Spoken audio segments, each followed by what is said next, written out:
You left me there with no point of return. Can you imagine the dread I felt inside of me? I wanted to rip it out of my flesh and wished I never met you. The banging on the walls of my tiny bathroom could hear the pain of my cry. You walked out of my life like I couldn't notice, but every step you took was louder than the words you couldn't keep. You broke the word and abandoned your only child, judging the previous girl for abortioning your unborn. I felt expected to deliver, so you would feel complete again, and I would be loved. I thought if I exchange the pain, I can make you whole again. These are the words I wish to express as you were running away and I wasn't being able to confront you. I was left in silence, hiding myself, bearing the shame and guilt, bearing it on my shoulder for years as an accessory. And I wasn't wearing it out of pride. It took me years to accept that I wasn't ready to be a mother. I wasn't being able to nurture a being with love and compassion when I was broken inside myself. How could I give him love if I couldn't accept myself for the shadows that I kept pushing down, suffocating my own being, yet her main purpose is remain being free. No one taught me how to love myself. No one told me that I needed to be kind to me. Soft, gentle, loving, nurturing. I became a mother not knowing how to be all of that.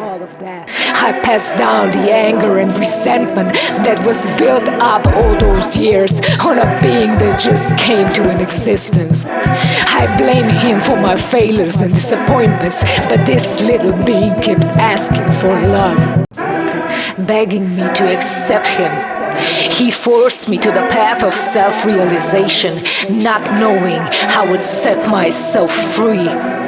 For the first time, I'm taking the responsibility for my life, acknowledging all the built-up emotions that were ready to be released. I forgive myself for not knowing. I forgive myself for having a child when I wasn't ready to do it on my own, for abusing my own words and feelings just to please others. I forgive myself for not telling the truth, for carrying on as nothing really happened, for violating my body again for something I did not want. No one asked me what I wanted and how I feel. I just wanted to be loved and accepted. So I was preparing to do the things that were not in my best interest. Repairing others will not make me complete. Holding on to my screams will not set me free. I forgive myself for every time I clenched my teeth as I wanted to get out of this situation, for emotionally neglecting and abusing my son for his daddy's actions, for blaming him for his departure before he was even born, for using the words that were so destructible to the soul that her pieces would take years to collect. I forgive myself for not being a capable mother by world standards, having all the shit together as I was begging for help.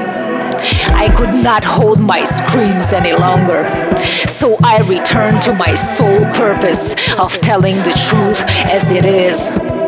You see, for me, family means a lot to me. It is the most sacred word in my vocabulary. I longed for a family that would support and loved me, but I mostly lived unnoticed of my feelings, silenced or beaten. When I asked for guidance, I was paralyzed by yelling, so my feelings never really mattered. This emotional and physical trauma was carried on to the next generation, until I was so ashamed of my actions that I had to stop. I begged God for mercy.